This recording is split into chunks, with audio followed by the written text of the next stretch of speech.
Okay, this is a collector on the corner.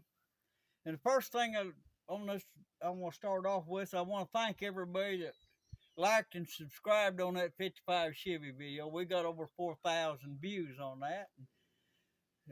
We never got near that many views on any other video. And if I were just after views, I'd just keep making them try five Chevy videos. But not necessarily just after views.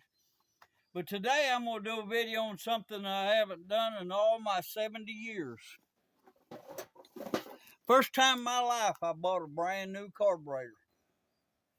This little Super A, it's got a 200 engine with a bigger sleeve kit. And the carburetor I got on there come off of an A.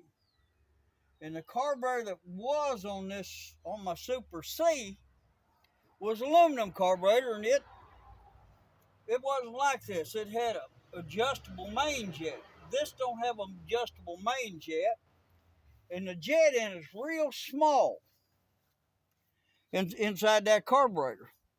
And I don't think it's getting enough fuel. And I can't get that jet to screw out. There's a brass jet down that cast iron carburetor, been there however many years, a lot of decades. I've cleaned that carburetor a whole bunch and everything, and it just don't run like it ought to. It sits there and idle real good.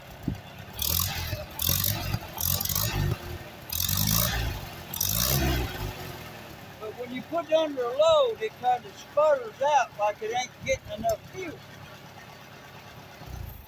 So I got on the internet and I needed a float and a carburetor kit for that aluminum carburetor that originally came on my Super C. And time I bought a float and a carburetor kit, she paid the shipping tax. It's gonna be about $80. I found this on there. I don't know who made it, where it came from, but I ordered it. $41 total shipping. They packaged it real nice. Had it in bubble wrap and in here. Comes with all these extra fittings and all that. And I'm going to put this on there and do a video. It's got an adjustable main jet. Instead of being down here like I would be on a farm wall, it's up here on top. And there's your idle jet. It's got fuel inlets on each side if you wanted it to. And it's also got something this carburetor ain't got. It's got a lever on this side where I can make and put a choke rod on there where I can choke it from the seat. And it's got that spring in there on that. It's got a little spring in there, so if you got it fully choked, it can still draw air through there just from the vacuum. And I don't know, it just looks like a pretty good little carburetor to me. It's not aluminum. It's shiny like it would be aluminum, but it's heavier than the aluminum carburetor. I guess it's steel. But anyway, that's what I'm going to do. I'm going to put this carburetor on there. You're going to hear it run on there just like I will. It won't take me very long to do that. And first thing I'm going to do, they come with new studs. I'm going to put these studs in there. See, I double nutted that.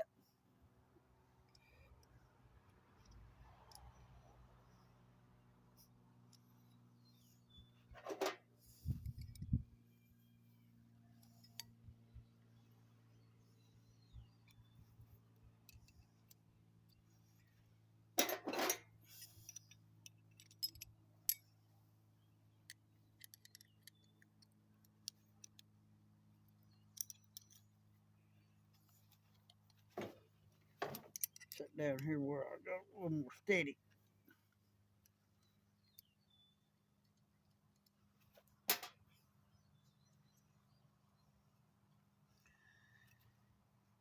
But it comes with new studs, new gaskets.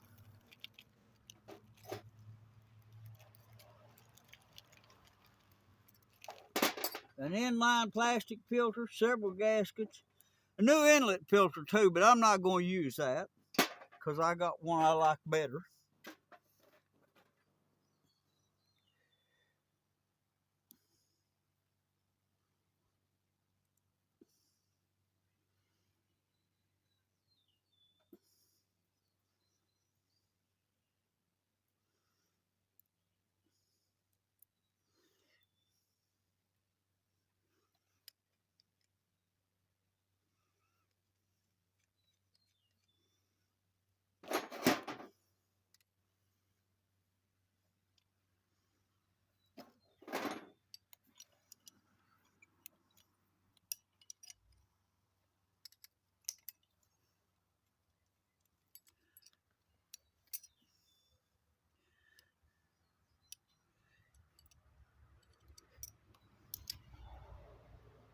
There's no lock washers.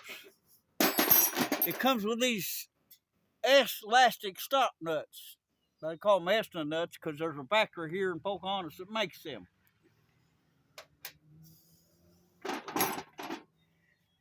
Anyway, now I'm going to pull this other carburetor off. It won't take long to get it off either.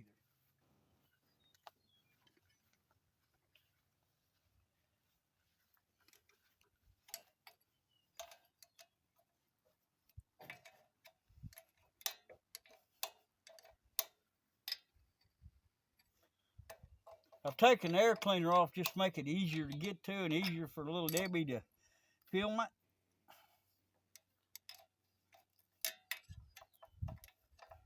Well, this carburetor's still good, and I can put it on that BF Avery. It hasn't got near a big engine. I just think it's jetted wrong for this engine.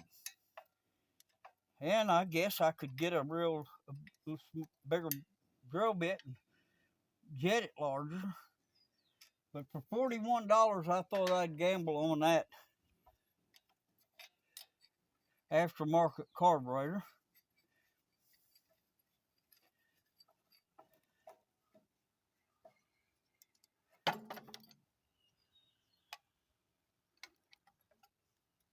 There's my homemade gasket.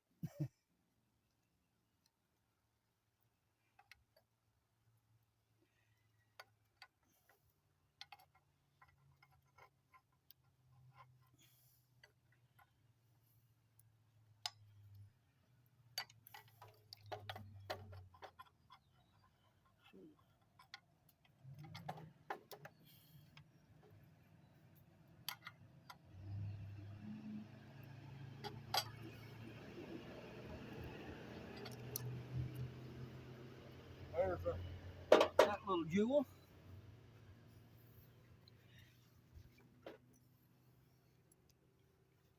Looks good.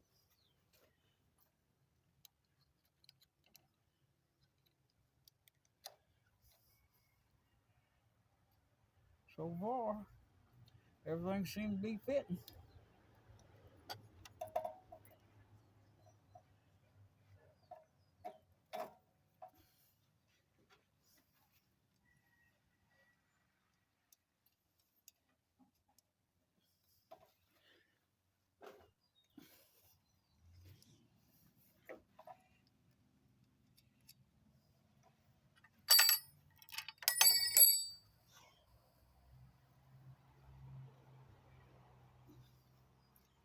I'm being pretty fumbled right now.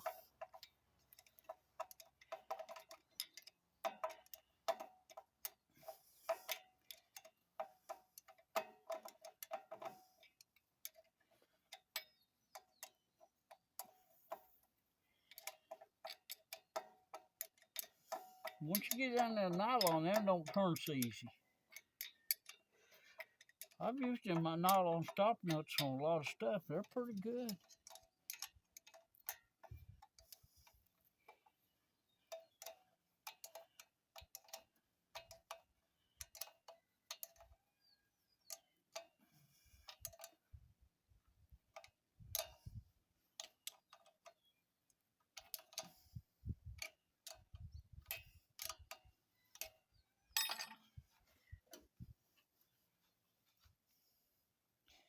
I'm not using their inlet, fitting their inlet filter for the reason I got one I like better that I use.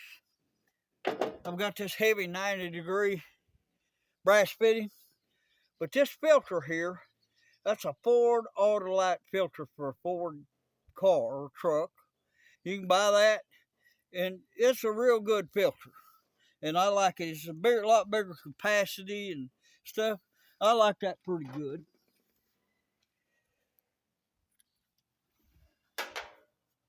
I'll put a little Teflon on there if I can.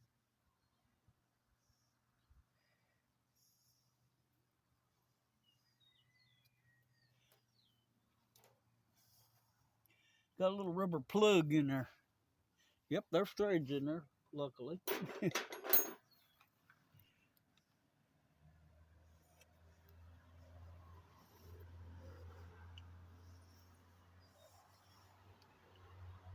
That's not so good right there. My fitting's hitting the carburetor. I've run in my first snag. I may have to use that little fitting, but that's got the wrong deal on it. Well, what I'm gonna do, I'm gonna have to extend that out with something if I'm gonna use the one I've got, but I'm gonna use it anyway.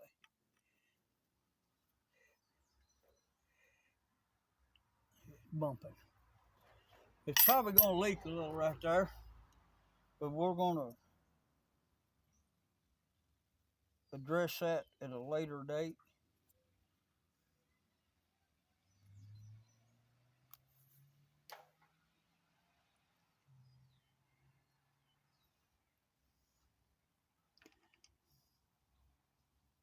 I've not adjusted this carburetor on it or checked it or anything. I just got it out of the box and got it. I've got a clamp for this hose too. But... So there we are. It's on there. The one thing I don't like about it, that I like better out on the farm oil carburetor, this thing got a petcock to drain. You notice my fuel's kind of blue looking? We'll talk about that in a minute. Let's see what she does.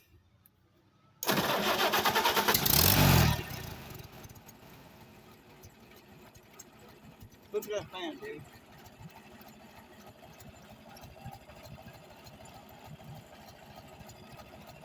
Look how slow that idles, how smooth it idles. That's a brand new carburetor. First time in my life I've ever owned a brand new carburetor on anything. Never choked it, never did nothing.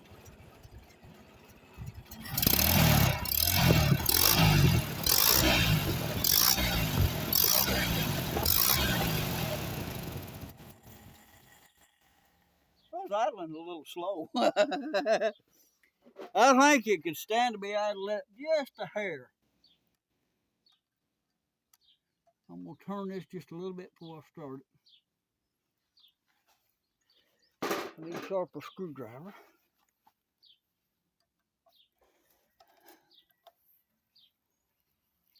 There we go. Let's try it again. See what happens.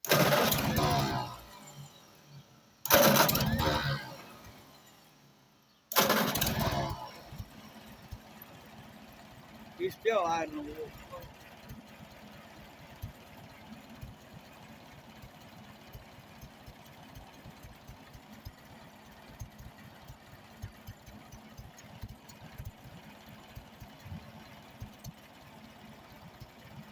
It turns out that's a Phillips screw to idle it with. Just right.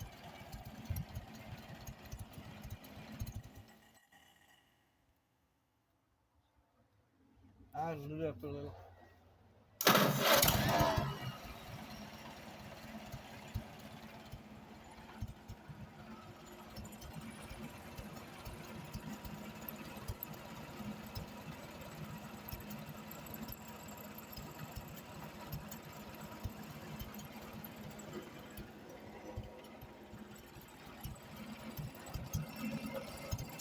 I'm sad about that right there. I may have to adjust on this here main jet and stuff a little later, but I never could get the idle that smooth and that slow with the original, with that A carburetor on.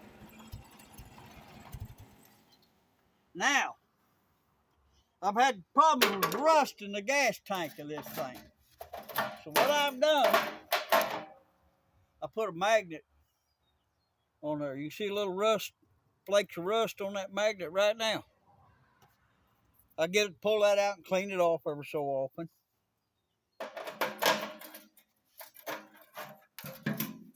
Got a piece of stainless steel wire there holding that magnet.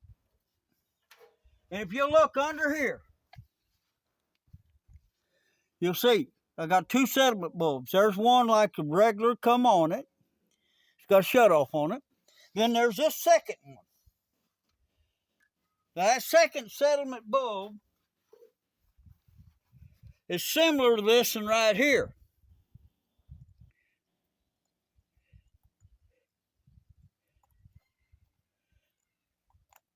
This is a brand new one.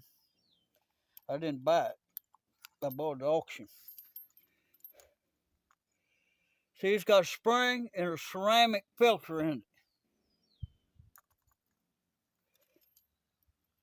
That fits up there, and it don't let any debris get past that. So what I do, I go and buy the cheapest ethanol gas I can buy, corn gas. Don't matter, the cheapest gas I can buy. And what I do with it is I take 4 gallons of that. And I add a quart of this to it. It's 2-stroke Super cheap marine oil. Then I put a pint of distilled water in there. And I shake the fire out of it. Mix it up good.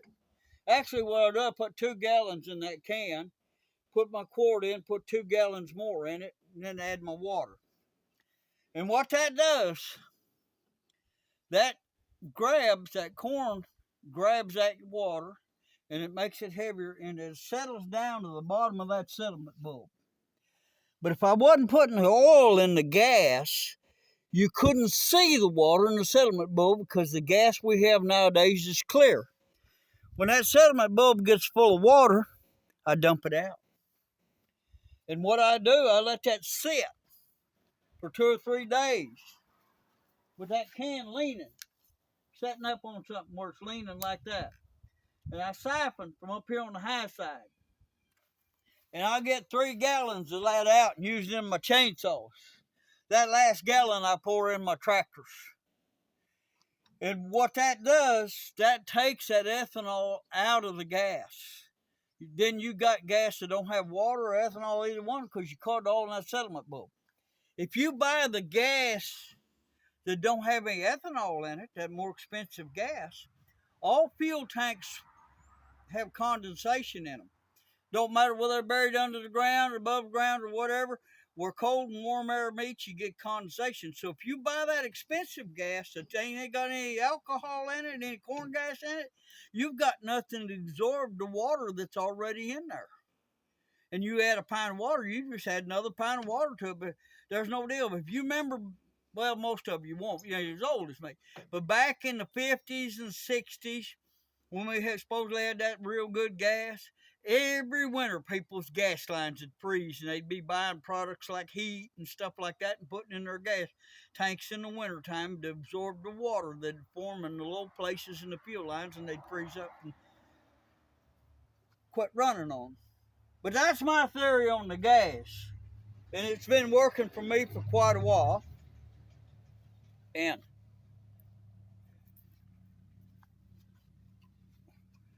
that carburetor, I'm going to give it high marks. For $41, I believe it's well worth the money. Time will tell.